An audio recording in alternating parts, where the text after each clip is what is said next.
Welcome. In this video, I'll show you how to plan user flows before using Stitch. Okay, planning user flows involves a 6-step process that focuses on understanding the user and their goals before visualizing the path that will take to achieve a specific outcome.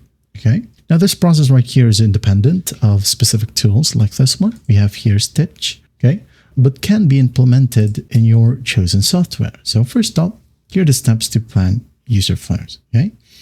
Understand your user and their goal. So before mapping anything, you need a clear picture of who the user is, something like that, or their motivations, needs, and tech savviness, and what they want to achieve. You must create user personas to keep the design focused on real needs. Okay, so the second step is to define the business objectives. Okay, just align the user goals with what the business wants to accomplish. For example, a purchase, is it a sign up or an engagement? Okay.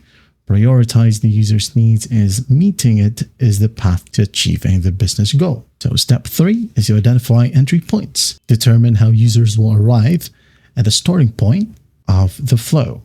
So this could be a home page, a push notification, an organic search result, or a paid advertisement. And after that, you would map out the steps and decision points.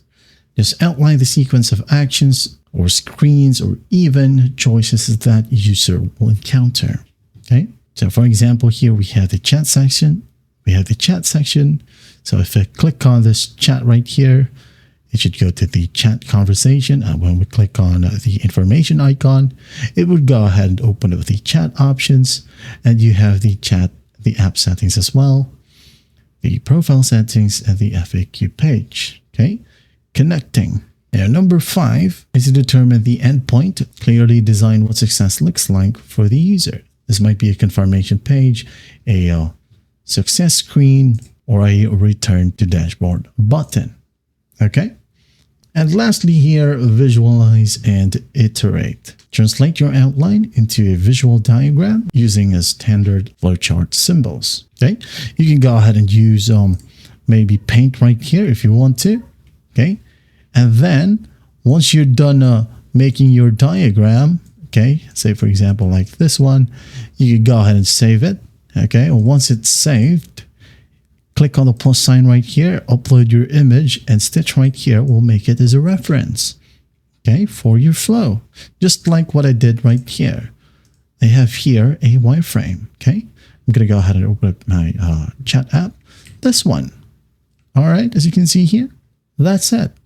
And after that, you just need to gather feedback from stakeholders and conduct user testing with prototypes to identify and resolve pain points. So if you want to use prototypes, I would highly recommend, okay, using Figma. The Stitch right here cannot connect the dots. So once you have your feedback, okay, you can now go ahead and refine the flow based on the insights gained from testing and feedback. Well, that's how you plan user flows before using Stitch. I hope this video helps, and I'll see you in the next one.